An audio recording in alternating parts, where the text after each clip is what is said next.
믿음으로 가리라. 주님 가신 고난의 길 주님 말씀 붙잡고 승리하며 살아가리. 주님 앞에 나아가 무릎 꿇어 간구하고 겸손하게 주님 섬겨 새 힘을 얻으리라. 고난 중에 있을 때 소망 중에 기뻐하며 주님 말씀 따라서 기쁨으로 살아가리. 주님 앞에 나아가 무릎 꿇어 간구하고 겸손하게 주님 섬겨 새 힘을 얻으리라. 악한 세력의 워사 큰 고난이 닥쳐와도 주님 말씀 붙잡고 권능으로 물리치리. 주님 앞에 나아가 무릎 꿇어 간구하고 겸손하게 주님 섬겨 새 힘을 얻으리라. 아멘. 아침의 기도로 공동의 기도 올려드리겠습니다. 좋으신 하나님, 새로운 하루를 열어주시니 감사합니다. 입을 열어 찬양하고 기도하오니 우리의 예배를 받아주소서. 은혜의 하나님, 생명의 말씀을 허락하시니 감사합니다. 말씀을 의지하여 살게 하시고 주님을 닮아가게 하소서. 자비 하나님, 늘 동행하여 주시니 감사합니다. 사랑과 용서의 마음으로 살게 하소서. 언제 어디서나 평화의 도구로 살게 하소서. 가정과 이웃 그리고 일터에 주님의 기쁨이 되게 하소서. 예수 그리스도여, 우리에게 자비를 베푸소서. 예수님의 이름으로 기도합니다. 아멘. 오늘 말씀은 창세기 32장 말씀입니다. 창세기 32장 말씀, 낭독자는 최양숙 권사님입니다. 창세기 32장. 야곱이 길을 가는데 하나님의 사자들이 그를 만난지라. 야곱이 그들을 볼 때에 이르기를 이는 하나님의 군대라 하고 그 땅 이름을 마하나임이라 하였더라.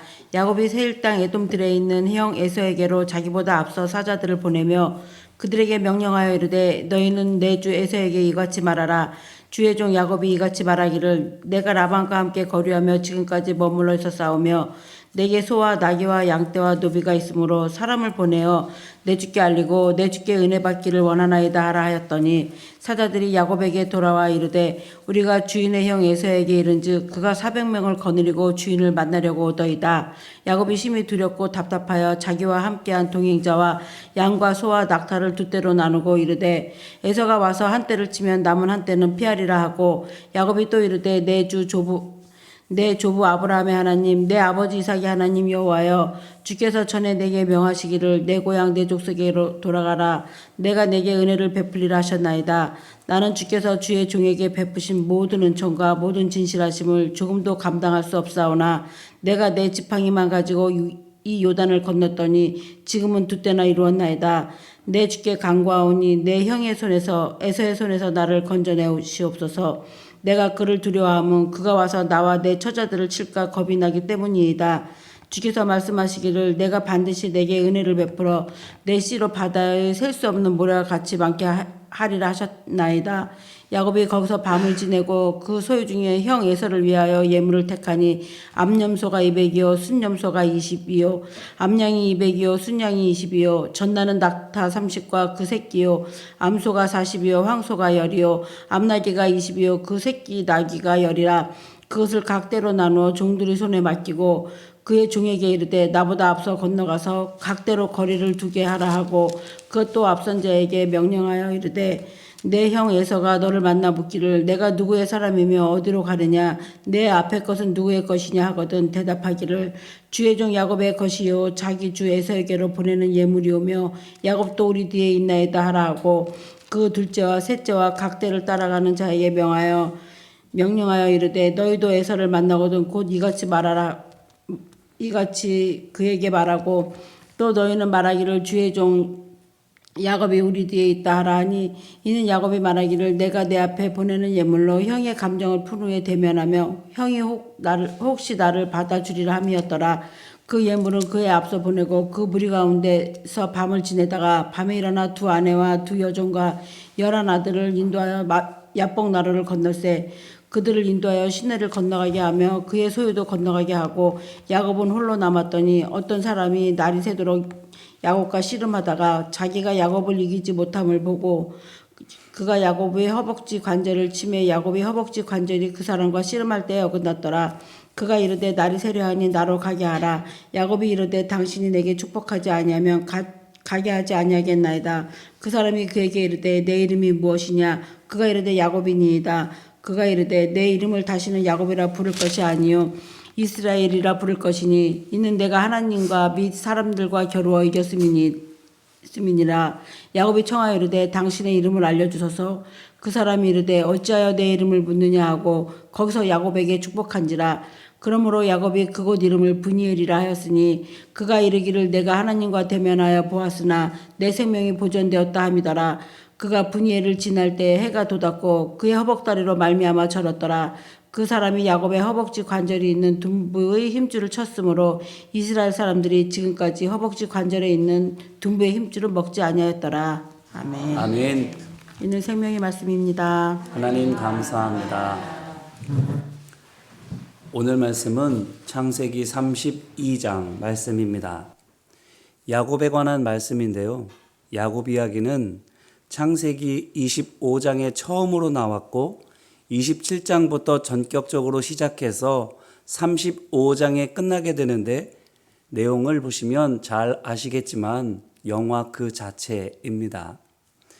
쌍둥이인데 간발의 차로 동생이 됐고 잔꾀를 부려 형의 장자권을 빼앗더니 물론 형의 책임이 8알이지만 어머니의 도움을 받아 형이 받을 장자의 축복을 결국 가로챘고 형에게 미움을 받아 신변의 위협을 받아서 결국 외삼촌의 집으로 야반도주하듯 도망쳐야 됐습니다.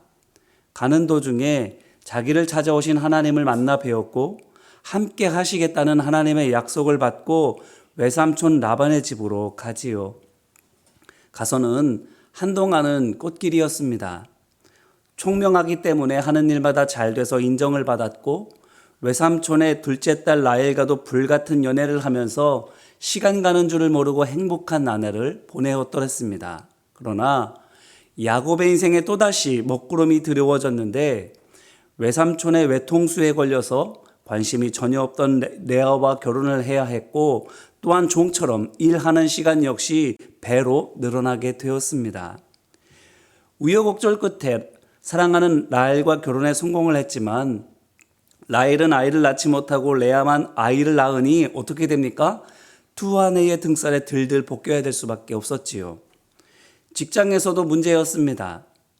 일 잘하는 야곱을 외삼촌 라반이 풀어주려 하지 않았습니다. 에서 때문에 고향으로 돌아갈 수가 없는 여기 말고는 있을 데가 없는 야곱의 그 약점을 너무나도 잘 알고 있었기 때문이지요.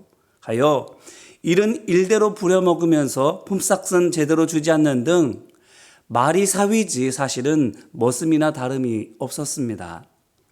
하지만 하나님께서 야곱에게 복을 주셔서 외삼촌 라반의 계획과는 다르게 야곱의 재산이 늘어나게 하여 주셨고 그로 말미암아 외삼촌 라반의 시기와 불만이 점점점 쌓이고 쌓이다 극에 달할 즈음에 고향으로 돌아가라는 하나님의 음성을 들어서 재산과 가축과 아내와 자녀들을 데리고 외삼촌의 집을 떠나서 고향으로 돌아가는데 그때 또 어떻게 가게 됩니까? 또다시 야반도주하듯 도망치게 됩니다. 외삼촌 라반이 당연히 쫓아오지요. 와서는 하는 말이 참 가관입니다. 떠나겠다라고 미리 말해 주었더라면 성대한 환송식을 열어서 흔쾌하게 보내주었을 텐데 왜 도망치듯 몰래 떠나느냐? 이렇게 말하지요. 언제부터 잘해줬다고 이와 같은 말을 합니까? 그런데 보니까 이렇게 헐레벌떡 쫓아온 것도 진짜 목적이 따로 있었습니다. 무엇이었습니까? 목숨같이 여기던 신주단지가 없어져서 혹시 훔쳐갔나 찾으러 온 거예요. 못 찾지요. 라헬이 꽁꽁 숨겨 놓았으니까.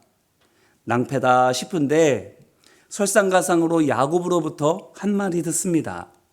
야곱이 이제까지 꾹꾹 참아왔던 속상한 마음을 토해내기 시작한 것이지요. 그래서 라반이 야곱을 혼내주러 왔다가 도리어 부적 같은 우상도 잃어버리고 딸들과 손주들 앞에서 망신도 톡톡히 당하고 말았습니다. 결국 야곱과 그의 가족을 그냥 보내주고 자기는 빈손으로 쓸쓸히 집으로 돌아갈 수밖에 없었습니다. 여기까지가 우리가 어제까지 살펴보았던 31장까지의 말씀이지요. 야곱의 이야기가 이제 겨우 반이 지났습니다. 아직 반이나 남았어요. 그런데 여기까지만 보더라도 그의 인생 어떻습니까? 역경투성이 인생입니다. 언뜻 보면 정말 그래요. 고향을 떠난 것도 야반도주였는데 이제 외삼촌의 집을 떠나는 것도 야반도주지 않습니까? 뿐만 아니라 이렇게 타향살이를 하는 동안에 물론 기쁜 뜻도 있기는 했겠으나 그동안의 시간들이 어떤 시간이에요? 늘 긴장하며 지내야만 했던, 몸고생도 몸고생이지만 마음고생이 너무나도 심했던 울분과 인고의 시간이었습니다. 오죽하면 어제 보았던 31장 36절로 42절에 있는 것처럼 야곱이 외삼촌에게 울분을 토해내는데 그 말들이 다 어떻습니까? 정말 속사포같이 마구마구 쏘아대는 그런 말들입니다. 뭐라고까지 말하냐면 42절 말씀을 보니까 외삼촌께서 이제 나를 빈손으로 돌려보내셨으리이다 이렇게 말합니다. 잘해주는 척했지만 외삼촌 어땠다라는 거예요? 속내가 빈손으로 돌려보내야지 하는 그런 마음이었다라는 것을 야곱이 이미 알고 있었다라는 겁니다. 실컷 부려먹다가 일 많이 해서 건강 버리고 나이 들어서 약해지면 쓸모없어지면 처음 왔을 때처럼 빈손으로 쫓아보내는 것, 그게 외삼촌 라반이 가지고 있었던 진짜 속내였다라는 것이지요. 외삼촌의 계획이 이와 같았습니다. 그럼에도 이제껏 우리가 새벽마다 말씀을 통해서 보셨던 것처럼 외삼촌에게 한 번 야곱이 따진 적이 없어요. 30장 25절에서 27절에서 박봉의 머슴같이 이제까지 일한 다음에 가족과 함께 떠나갔다라고 용기 내서 말했을 때도 외삼촌이 같이 있자고 해서 같이 있었는데 마음을 접고 눌러 앉았는데 야곱 그때도 이미 알고 있었습니다. 내가 좋아서 같이 있자는 것 아닌 거, 나를 가족같이 여겨서 함께 있자라고 말하는 거 아닌 것을 알고 있었어요. 아직 뽑아먹을 것이 남아있어서 나를 아직도 이용해 먹으려고 남아있으라고 하는 것 이미 알고 있었습니다. 그럼에도 꼭 참고 외삼촌을 섬기고 있었던 거예요. 그렇기 때문에 외삼촌의 계획처럼 야곱은 이렇게 시간이 그대로 가게 되면 꼼짝없이 이용만 당하고 버림받을 운명이었습니다.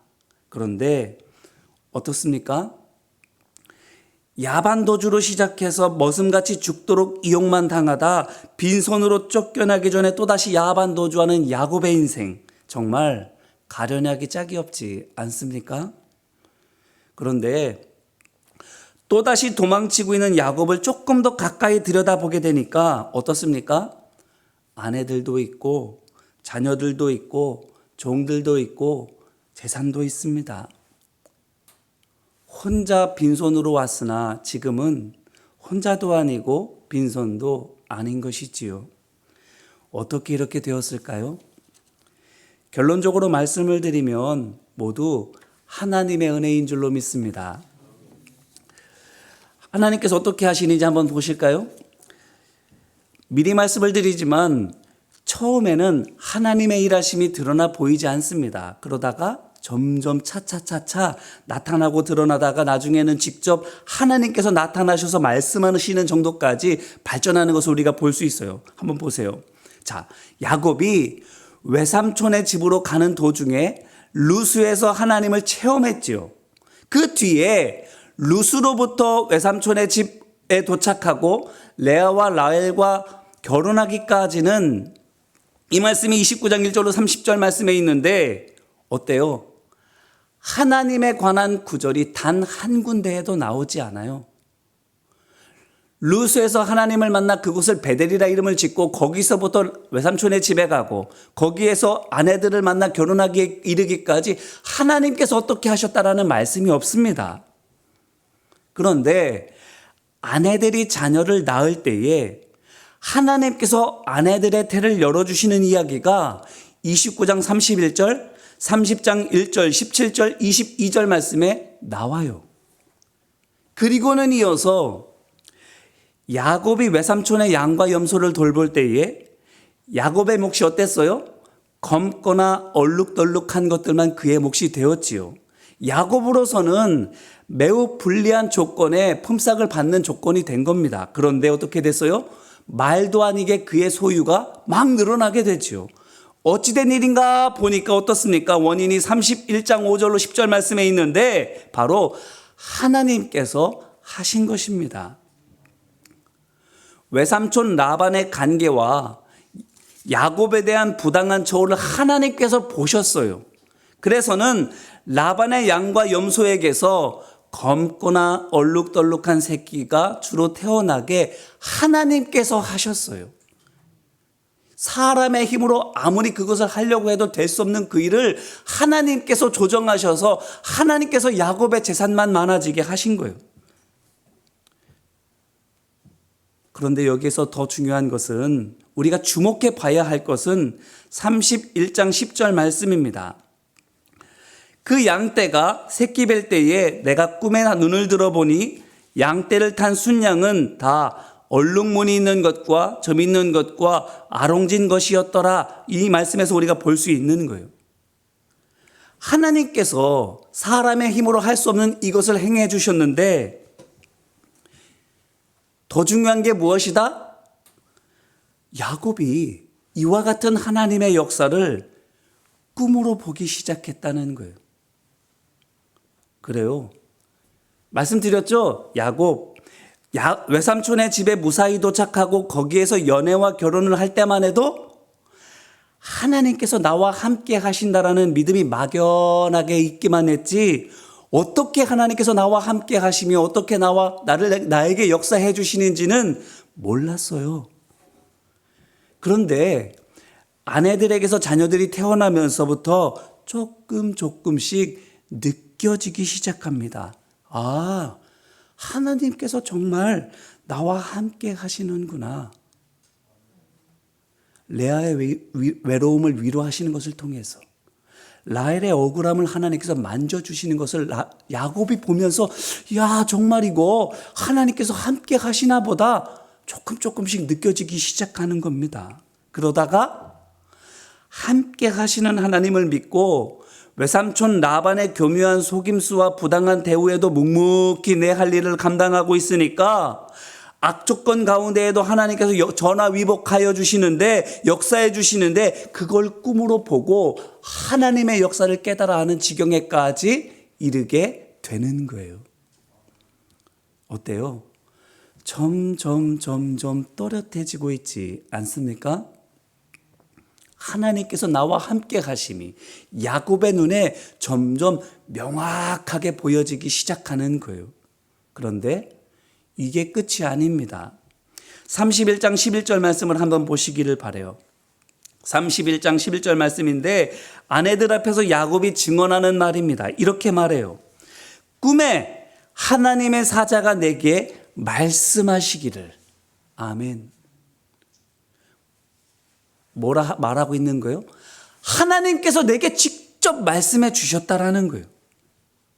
하나님께서 말씀하시는데 직접 자기에게 말씀하신 거예요. 자, 이제 오늘 말씀 32장을 보세요. 1절 말씀입니다. 우리 같이 읽어볼까요? 32장 1절 말씀. 야곱이 길을 가는데 하나님의 사자들이 그를 만난지라. 아멘. 31장 11절에서는 하나님의 사자 하나가 말씀하신 겁니다. 야곱에게 꿈속에서 밤에 잘 때에. 자, 그런데 지금은 어때요? 하나님의 사자 여럿이 말씀하시는 거예요. 야곱에게 길 가는 도중에 벌건 대낮에. 2절 말씀을 보니까 그 수가 얼마나 많은지 야곱이 보고 말합니다. 이는 하나님의 군대라. 벌건 대낮에 길 위에서 수많은 하나님의 사자들을 야곱이 두 눈으로 똑똑히 보는 상황에까지 이른 거예요. 어때요? 이제까지 야곱에게 하나님께서 나타나시는 것이 단계적으로 이렇게 덧떠려서 나타나고 계시지 않습니까? 안 보이시다가 어떤 사건을 통해서 어렴풋이 느껴지시다가 꿈으로 상황을 보게 하여 주시다가 또 밤에 자다가 꿈속에서 하나님의 사자 한 사람으로부터 말씀을 듣다가 또 이제는 한낮의 길 한복판에서 수없이 많은 하나님의 사자들로부터 말씀을 듣는 것으로 점점 바뀌어져 가고 있는 거예요. 이것이 무엇을 뜻하겠습니까? 야곱의 영적인 시야가 점점 밝아지고 있는 거예요. 점점 넓어지고 점점 깊어지고 있는 거예요. 어두운 데 있다 점점 밝은 조명이 켜지는 것처럼, 망원경으로 들여다보고 현미경으로 들여다보는 것처럼 그의 영적인 시야가 점점 또렷하게 맑게 되어져 가고 있는 거예요. 물론 야곱 베델 이후 이제껏 걸어온 인생 여정을 냉정하게 따져보면 하나님의 함께 하심을 경험했던, 그래서 할아버지와 아버지 하나님을 내 하나님으로 고백하면서 하나님의 종으로 살기로 결단했던 사람이라고 보기에는 여러모로 흡족하지는 않습니다. 안 그렇습니까? 죄인이었던 나를 거룩한 신 하나님께서 만나 주셨어요. 용서해 주셨어요. 그런데 그럼에도 불구하고 라헬은 아끼는데 레아는 박대했어요. 이게 용서받은 사람이 할 일입니까? 뿐만 아니라 할아버지 아브라함이 사라의 등살에 못 이겨서 사라의 몸종 하갈을 통해서 맞이했던 그 실수를 야곱도 똑같이 반복해요. 레아와 라헬의 등살에 못 이겨서 각각의 여종들로부터 또 아들을 낳습니다. 그런데 이 실수들, 앞서 말씀드린 것처럼 하나님의 함께 하심과 도와주심이 보여지지 않을 때와 벌어지는 일들을 통해서 막연히 그런가 보다 하고 느껴질 때 했던 그런 실수들이에요. 여기까지만 보면 실수는 미숙할 때만 하는 것이구나 우리가 착각하기 쉽습니다. 그런데 실수는 언제나 할 수 있는 거예요. 그 좋은 예가 오늘 말씀에 나오고 있습니다. 3절로 11절 말씀을 보니까 앞선 1절로 2절 말씀에서 야곱이 뭘 봤어요? 대낮 길 한복판에서 셀 수 없이 많은 하나님의 군대를 봤어요. 하나님께서 나와 함께 하신다라는 그 증거를 너무나도 밝고 명확하게 깨달았어요. 자, 그런데 어떻게 하고 있어요? 형 에서를 만나러 가는 도중에 또 꼼수를 부려요. 재벌은 개 못 준다라는 말처럼 또 이렇게 하고 있습니다. 왜 그렇게 해요? 오늘 말씀 6절을 보니까 형 에서에게 전령을 보냈는데 그 전령이 돌아와서 하는 말이 주인님의 형님이 마중 나오려고 400명을 이끌고 온다 하더이다, 이 말을 하는 거예요. 그래서 11절 말씀에 있는 것처럼 형이 나와 내 식소를 다 죽이고 내 가축들을 다 빼앗으려고 오는구나, 겁을 집어 먹은 거예요. 세상에 400명의 사람이 온다라는 소리를 듣고 기절초풍하고 있는 거예요. 그가 분명히 본 게 뭔데? 400명이 뭡니까? 셀 수 없이 많은 하나님의 군대를 봤어요. 그런데도 400명이 나를 죽이러 온다라는 소리를 듣고 겁을 잔뜩 집어먹고 있는 거예요. 그래서는 옛날 자기 하던 버릇대로 또 꼼수를 부리려고 하고 있는 거예요. 12절 말씀에 못 박듯이 말해주고 있습니다. 주께서 말씀하시기를 내가 반드시 내게 은혜를 베풀어 내 씨로 바다에 셀 수 없는 모래와 같게 많게 하리라 하셨나이다라고 하나님께서 내게 주셨던 그 약속의 말씀도 달달달달 외워서 알고 있어요. 손에 쥐고 있어요. 눈으로도 똑똑히 지금 하나님의 군대를 봤어요. 그럼에도 불구하고 400명이 쫓아온다라는 얘기만 듣고도 벌벌 떨고 있는 거예요. 하나님의 약속이 이루어질 거라고 믿고 있으면서도, 하나님께서 나와 함께 하신다라는 증거를 명확히 보고 있으면서도 또 벌벌 떨고 있는 이 야곱, 얼마나 어이없습니까? 모르든지 어렴풋이 알든지 그 정도 때면 모를까, 하나님의 말씀을 직접 들었고 하나님의 함께 하심을 또렷이 보았는데도 이와 같이 한다고 하니 어떠세요? 야곱도 참 혀를 끌끌 찰 수밖에 없지 않습니까? 그런데 오늘 말씀, 아니 야곱의 이의 전부, 이와 같은 실수가 우리에게 가르쳐주는, 우리에게 말해주려고 하는 요점이 아니에요. 그럼에도 불구하고 그를 포기하지 아니하시는 하나님의 은혜가 야곱의 이야기의 요점입니다. 그래요. 하나님, 우리가 결코 온전하게 될 수 없기 때문에 기껏 천사같이 만들어 놓았는데 순간 악마로 전락하는 대책 없는 존재가 우리이기에 우리와 함께 하시고 우리를 도우시는 데 있어서만큼은 하나님의 사전에는 이만하면 되겠지라는 것은 없다라는 거예요. 언제 어디서나 함께 해주세요.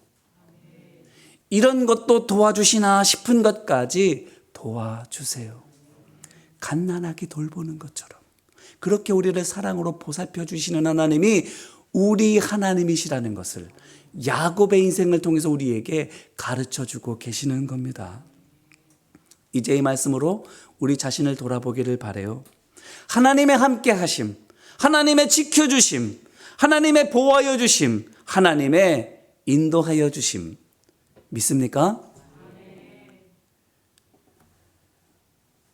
잘 모르겠다면, 그런 것 같기는 한데 마음에 와닿지 않는다면 이 야곱의 이야기를 통해서 그와 같은 순간에도 하나님께서 늘 함께하고 계신다라는 것을 아시기를 바랍니다.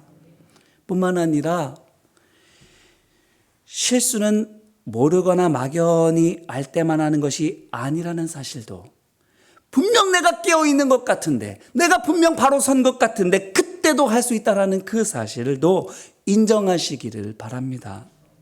그래야 우리는 부지불식간에도 하는 실수와 잘못으로 나를 미워하지 않고 다른 이들을 판단하며 정죄하지 않을 수가 있는 거예요.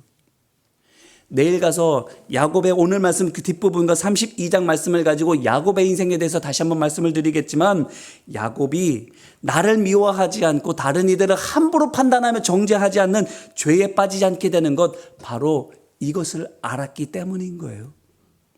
사단은 나뿐만 아니라 다른 사람들을 미워하고 함부로 판단하며 정죄하는 덫을 놓게 돼요. 우리가 깨어 있어서 하나님의 말씀을 붙들게 하면서까지, 말씀을 붙드는 것 그 자체가 중요한 게 아니라는 거예요. 그것을 통해서 나를 미워하지 않고 다른 사람들을 함부로 정죄하지 않는 것, 그게 더 중요한 거예요. 그때 진정 우리가 하나님뿐 앞에서만 아니라 사람들 앞에서도 참으로 겸손할 수가 있게 되는 거예요. 그래요. 야곱의 이야기를 통해서 하나님께서 우리에게 하시는 말씀, 나는 너를 절대 포기하지 않는다. 함께하고 있다라는 사실을 내가 모를 때에도, 심지어 내가 온전히 깨달아서 그것을 알고 있을 때에도 나는 눈동자와 같이 너를 지키며 너와 함께한다. 오늘 우리 하루 시작합니다. 우리가 잘 모를 때에도, 어렴풋이 할 때에도, 심지어 우리가 하나님의 말씀을 믿음으로 붙잡고 나아갈 때에도, 하나님의 함께 하시는 역사를 눈으로 보고 있을 때에도 하나님께서는 우리와 함께 하시며 우리로 하나님 앞에 겸손하고 사람들 앞에 겸손하게 하나님의 종으로서 이 땅을 오늘을 살아가게 하여 주실 줄로 믿습니다. 이 말씀을 오늘 승리하는 우리 모두가 되시기를 주님의 이름으로 축원합니다. 기도하겠습니다. 사랑과 은혜 많으신 아버지 하나님, 하나님께서 나와 함께 하신다라는 사실을 믿었으나 할아버지의 하나님, 아버지의 하나님을 나의 하나님으로 믿고 섬기기로 작정은 하였으나 어떻게 해서 하나님께서 나와 함께 하시는지, 하나님의 역사는 어떠한지는 알지 못했던 야곱을 점점 자라게 하시는 주님, 오늘 우리도 이와 같이 자라게 하여 주시는 줄로 믿습니다. 보지 못했던 우리를 어렴풋이 아는 우리로 나아가 꿈을 통해 보게 하시고 하나님의 말씀을 직접 듣게 하시고 하나님께서 함께 하시는 증거를 또렷이 보게 하여 주시는 영적인 시야가 띄어진 하나님의 사람들로 세워주시는 줄로 믿습니다.